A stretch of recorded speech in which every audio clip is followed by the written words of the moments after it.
পাৱাৰবিলাকক কৰিছে। কোনে কোনে বিনামূলীয়া চাউল পোৱা নাই তেওঁলোকে হাত দাঙক।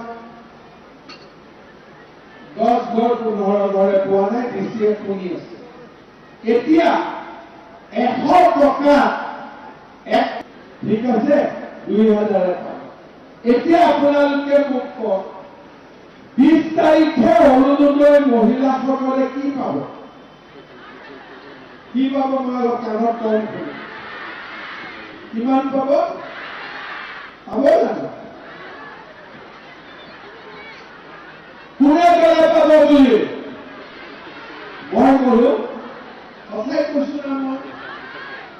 আচ্ছা, মই যদি 8,000 পাব বুলি কৈছো, কোনে কোনে বিশ্বাস কৰিছে পাম বুলি?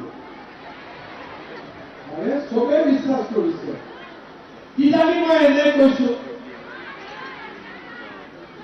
মই এনে কথা কওঁ নে নকওঁ? তাৰমানে পাব বুলি কনফাৰ্ম। কিন্তু মই এইবাৰ অলপ এটা মিছা কথা কৈছো। কি কৈছো? মই আপোনালোকক 8,000 নিদিও, 8,000তকৈ অলপ বেছি দিম। 8,000টো মই এনে কৈ থৈছো, কিন্তু অকণমান 8,000তকৈ বেছি দিম।